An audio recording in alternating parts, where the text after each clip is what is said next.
વાવાઝોડાની આગાહીને લઈ ડુમ્મસ અને સુવાલી બીચ લોકો માટે બંધ રાખવા માટે સુરત પોલીસ કમિશનર દ્વારા જાહેરનામું બહાર પડાવ્યું છે। સુરત સહિત દક્ષિણ ગુજરાતમાં વાવાઝોડાની આગાહીને લઈ સુરત પોલીસ કમિશનર દ્વારા સુરતમાં આવેલા ડુમ્મસ અને સુવાલી બીચ લોકો માટે બંધ કરાયા છે।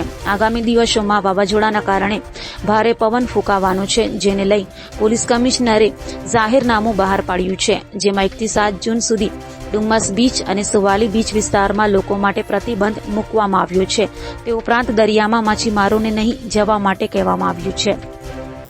છેલ્લા 2-3 દિવસથી જે વાવાઝોડાનો આસાર આપણને મળ્યો છે ને હવામાન ખાતા તરફથી જે આગાહી છે કે માછીમારો જે છે દરિયો ખેડવા ના જાય, અને આ સિવાય સહેલાણીઓ ડુમસ કે સુવાલી જેવા સુરત સિટીને સંલગ્ન જે દરિયા કિનારા છે કે જેમાં પોતાના આનંદ પ્રમોદ માટે પરિવારજનો સાથે જતા હોય છે, તો એ ના જાય એના માટે આપણે પોલીસ કમિશનરશ્રીએ જાહેરનામું બહાર પાડી અને તારીખ 1 થી 7 સુધીમાં દરિયા કિનારે ના જવાની સૂચના આપવામાં આવી છે।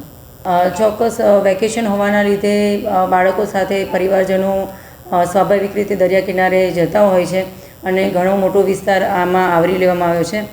પોલીસ અને પોલીસ સાથે સંકળાયેલા જે પણ હોમગાર્ડ્સ છે એ બધાને ત્યાં તૈનાત કરવામાં આવ્યા છે।